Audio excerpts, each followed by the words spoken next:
안녕하세요, 수건도둑입니다.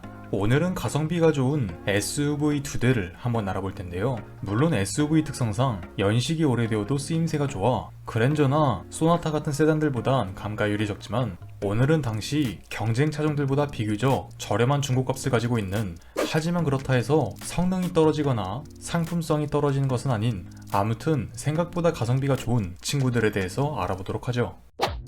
요새는 소렌토한테 약간씩 밀리는 모습을 보여주지만, 한때 SUV 하면 제일 먼저 생각나는 차량 중 한 대였던 산타페는 패밀리카의 교과서라고 할 수 있는 덩치와 공간 활용성.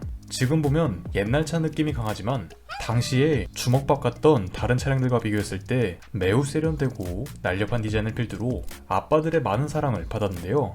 오늘 이야기할 2세대 산타페 CM은 2005년도부터 2012년도까지 긴 세월 동안 현대의 베스트셀러 자리를 굳게 지킨 효자 같은 차량인데, 물론 2021년 지금 와서 이 차량을 시승했을 때 가장 먼저 느껴진 것은 그래도 10년이 훌쩍 넘은 오래된 디젤 차량이라서 실내 소음과 진동이 상당히 신경 쓰이고, 큰 덩치만큼 하체도 많이 부실해져 고속에서의 불안정함과 코너를 돌 때 한쪽으로 쏠리는 현상 등 주행 안정성이 아쉬웠는데요.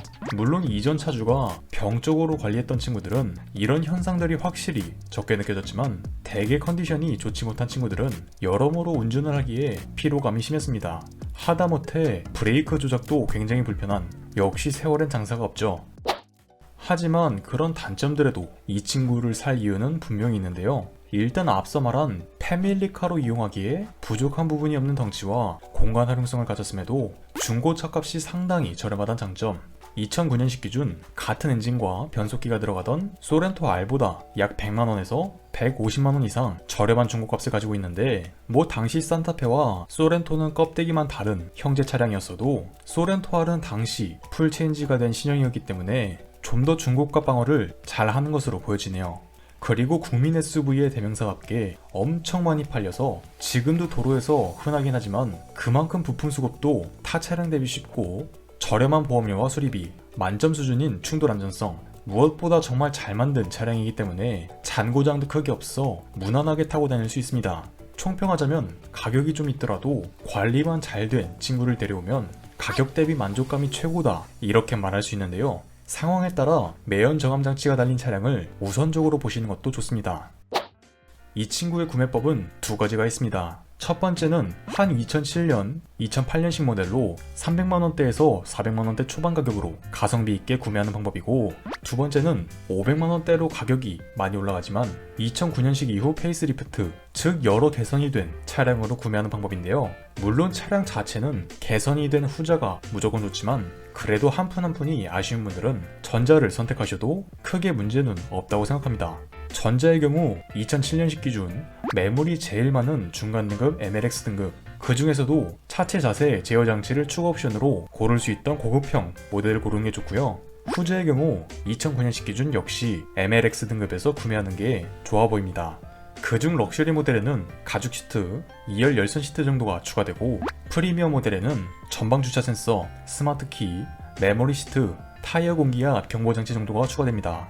이 차량을 고를 때 가장 중요한 점은 연식이 오래됐기에 주행거리가 낮은 차량은 거의 없는데요. 그래서 어쩔 수 없이 높은 주행거리를 가진 매물 중에 골라야 하는데, 이 경우엔 키로수가 아예 높더라도 정비가 된 차량인지 유심히 보시는 게 중요하다고 생각이 되네요. 그나마 다행인 건 외장 같은 경우엔 은색, 쥐색이 많아서 연식에 비해 깔끔하게 보입니다.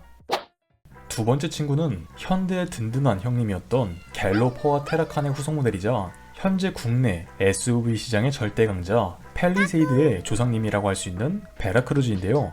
2006년도부터 15년도까지 외형적으로는 휠 디자인 말고는 큰 변화가 없이 현대의 기함 자리를 지켰는데, 당시 영원한 라이벌이라고 할 수 있는 벌크업을 제대로 한 기아 모하비와는 정반대로 전륜구동 모노코크 바디 방식을 사용하여 모든 부분이 둥글둥글하고 무난한 외형처럼 부드러운 도심형 SUV의 색깔을 보였습니다. 세월이 지났음에도 유행이 안 타는 디자인 덕분에 오래됐다는 느낌보단 세련미가 먼저 생각나는 친구인 것 같네요.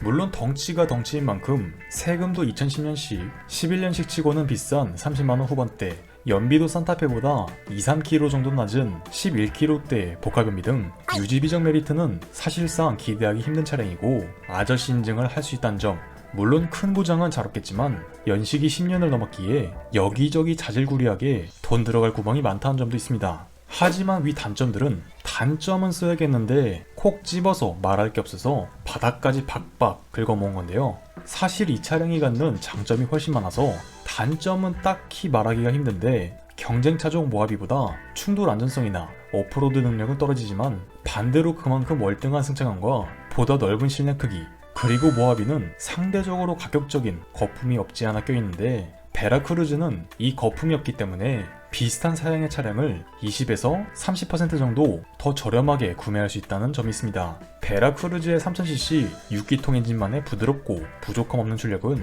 4기통 엔진으론 절대 흉내를 내지 못하죠. 물론 나중에 엔진 오버홀을 할 때 비용은 더 들겠지만요. 그리고 2012년 이전 모델들은 내구 썬크파나 아이신 변속기가 들어간다는 점도 좋습니다. 이제 등급을 알아보자면 2010년식 기준으로 크게 기본 등급 X, 중간 등급 VX, 최고 등급 VXL 이렇게 세 가지로 나눌 수 있는데 매물의 대부분은 중간 등급과 최고 등급에 몰린 것을 알 수 있습니다. 일단 중간 등급 VX는 급제동 경보 시스템, 18인치 휠, 운전석 허리 받침 전동 시트, 하얀색 HID 헤드램프, LED 테일램프 정도가 추가되고요. 최고 등급 VXL은 여기에 사이드 커튼 에어백, 스마트 키, 속도 감응형 파워 스티어링, 메모리 시트, SUV의 최고 인기 옵션 전동 트렁크 정도가 추가됩니다. 일단 딱 봤을 때 생각보다 두 등급 간 옵션 차이가 많이 나는 것을 알 수 있는데요. 그래서 가격도 그만큼 차이 나는데 무사고 2010년식 이륜, 주행거리 20만 km 이하, VX 등급이 대략 900에서 1050만원 사이, VXL 등급이 1000만원에서 1200만원 사이로 보여집니다. 물론 절대 적은 금액은 아니지만 비슷한 가격대의 중고차들을 생각한다면 이 정도면 훌륭하다 생각이 들며 여기서 사륜이 들어간 차량을 보신다면 50에서 100만원 정도 더 비싸다고 생각하시면 되는데 모하비 같은 경우엔 사륜에 목숨을 걸 수 있지만 베라크루즈는 목숨까진 걸 필요는 없기에 취향껏 선택하시면 될 것 같네요.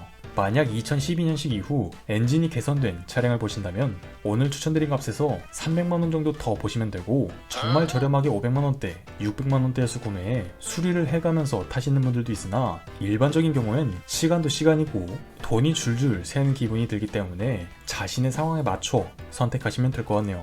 마지막으로 중요한 건 이 친구 역시 평균적인 주행거리가 매우 높아 어느 정도 수리가 된 차량을 고르시는 게 중요하다고 생각이 드는데 20만 초반대에 이제 정비를 많이 해야 하는 차량보단 수리가 대부분 끝난 20만 중후반의 차량을 고르시는 것이 오히려 더 좋을 수 있습니다.